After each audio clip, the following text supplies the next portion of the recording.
Welcome to NCARB Exam Practice Test.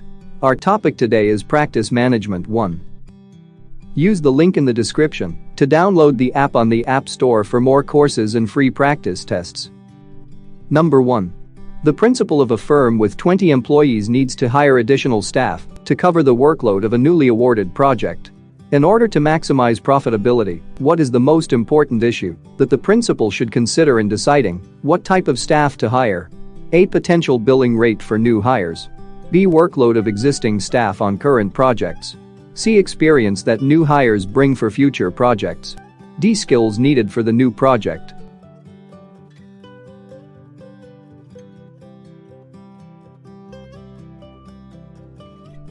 The correct answer is D. Skills needed for the new project. Explanation.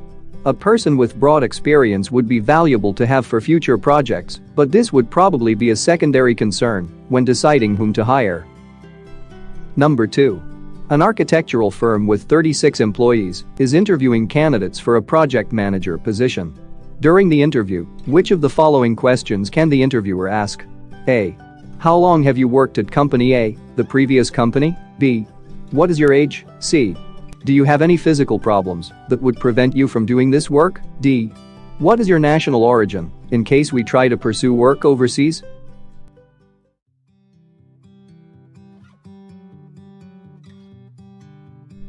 The correct answer is C. Do you have any physical problems that would prevent you from doing this work? Explanation. The ADA Act does not allow you to ask questions during the interview process about disabilities that might interfere with doing the job. Number 3. A major architectural magazine has offered to publish an article with photographs of one of the firm's completed projects.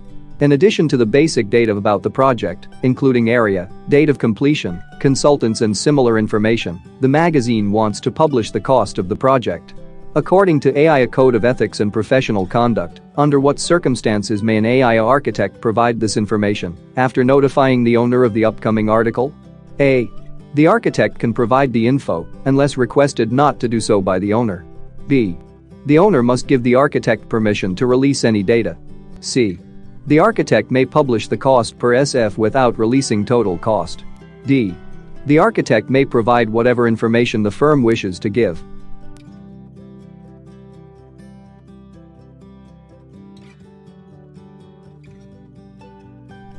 The correct answer is A. The architect can provide the info unless requested not to do so by the owner. Explanation.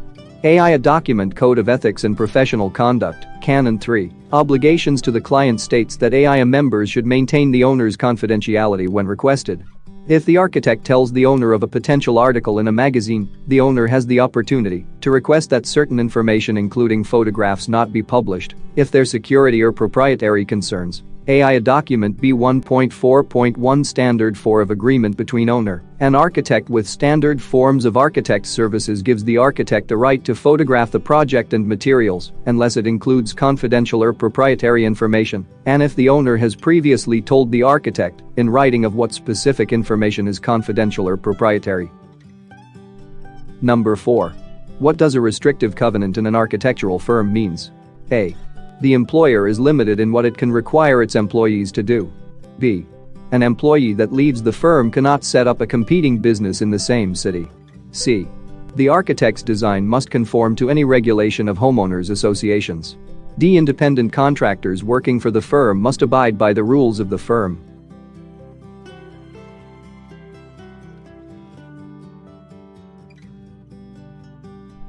The correct answer is B. An employee that leaves the firm cannot set up a competing business in the same city. Explanation. Restrictive covenants in an architectural firm, known more commonly as non-compete clauses, can be part of an employee contract with an employer and limit what the employee may do if the employee leaves the firm. Number 5. Which of the following types of insurance policies help protect an architectural firm? A. Builder's risk insurance. B. Commercial general liability insurance. C. Health insurance.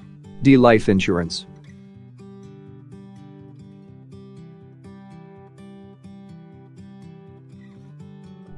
The correct answer is B. Commercial general liability insurance.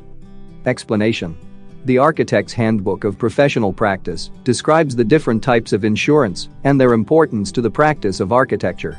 Commercial general liability insurance covers non-professional aspects of a practice, including property damage, bodily injury, and advertising injury. Builder's risk insurance is typically carried by owners or contractors to cover liability and loss during building construction. Although an architecture firm may provide employees' health and life insurance as benefits to employees, they do not directly protect the firm. Number 6. Using an integrated project delivery methodology, what can the owner expect from an architect? A. The architect's and consultant's drawings will be free of errors. B.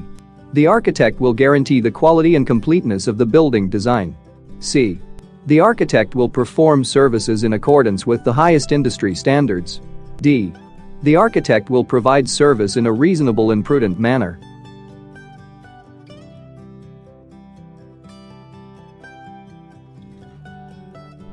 The correct answer is D. The architect will provide service in a reasonable and prudent manner. Explanation.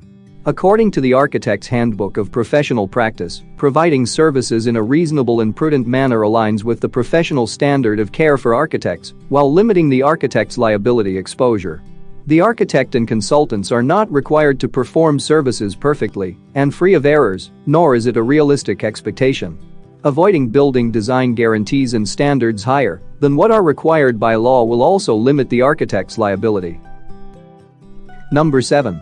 Each week, Architect A works 20 hours as the project manager of project named Westside Community Center, 7.5 hours as project manager of project City View Rehabilitation Clinic, 4.5 hours drawing review or redlining for project Parkside Apartment, 4.5 hours responding to RFP for project Northview Gymnasium, 2.5 hours firm staffing for project office operations, and 1 hour for continuing education. Office leadership at an architectural or engineering firm is performing an evaluation of the efficiency of their office and overall effectiveness of each employee. Based on the information provided, what is the utilization rate of Architect A? A. 50%. B. 60%. C. 70%. D. 80%.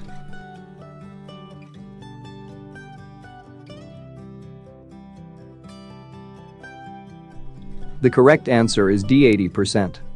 Explanation. According to the Architect's Guide to Small Firm Management, Making Chaos Work for Your Small Firm, and the Architect's Handbook of Professional Practice, utilization rate is a measure of the effective use of labor and is calculated by dividing an employee's direct labor by their total labor. Step 1. You need to identify the direct labor hours for Architect A. 20 hours plus 7.5 hours plus 4.5 hours equals 32 hours. Step 2. Time spent on the Westside Community Center, City View Rehabilitation Clinic, and Parkside Apartments is all direct labor because it is charged to each project. Hours spent on responding to an RFP, firm staffing, and continuing education are considered indirect labor. Here, 32 hours plus 4.5 hours plus 2.5 hours plus 1 hour equals 40 hours. Step 3. By dividing the direct labor hours by the total hours, Architect A's utilization rate is 32 hours divided by 40 hours equals 0.8, which is 80%. Number 8. An architecture firm is expanding into the healthcare market and has been selected to design a new hospital building on a previously undeveloped site. The client requires a design bid build delivery method be used. When preparing the proposal for professional services, which factors should the architect consider? A. Level of risk associated with the project. B. Capabilities of the contractor. C. Requirements for a brownfield site assessment. D. Guaranteed maximum price, GMP.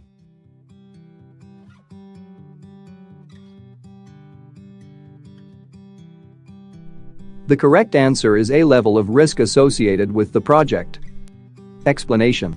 The preparation of a proposal for professional services, including the factors that can affect level of services, is discussed in the Architect's Handbook of Professional Practice.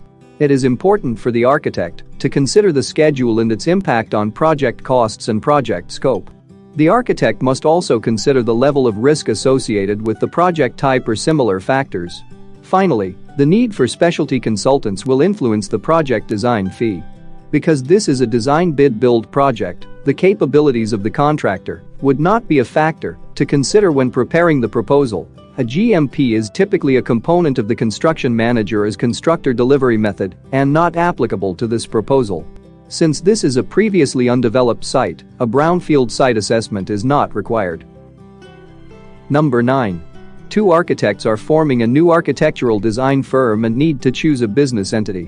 One architect anticipates bringing several existing clients, while the other architect is leaving a larger firm and is unable to bring clients. They will initially only conduct business in one state and have no plans to add additional employees. The architects would like to protect their personal assets and maximize their tax benefits. Which legal entity should the architects establish for their practice? A. General partnership. B. Sole proprietorship. C. Limited liability partnership. D. Sub C corporation.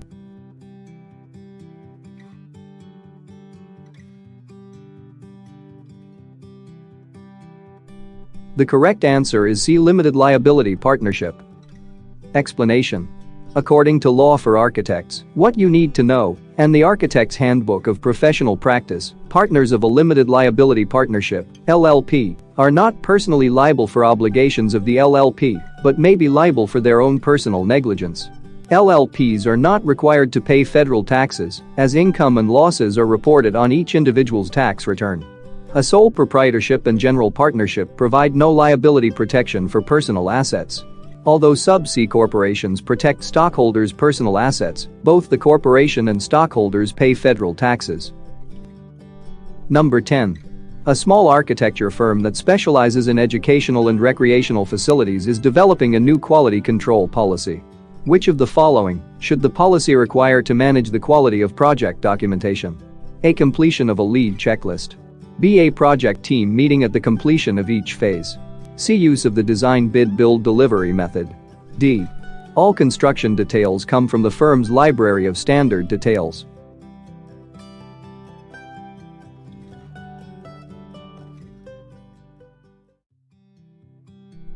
The correct answer is B. A project team meeting at the completion of each phase. Explanation. The Architect's Handbook of Professional Practice discusses quality control relative to project execution, including documentation. Project team meetings at the completion of each phase would provide the team an opportunity to discuss the project moving forward, ways to improve the drawing set, areas needing further attention, and lessons learned. In-house third-party document reviews allow architectural staff who have not previously been involved in the project to check the drawings for potential errors or conflicts missed by the design team. This is particularly beneficial before deliverables are issued. Checklists at each phase are an effective method of tracking and ensuring the completeness of project-specific tasks and documentation requirements. Completion of a lead checklist and use of the design bid build delivery method may be required for a particular project or client, but are not appropriate for all project types and clients.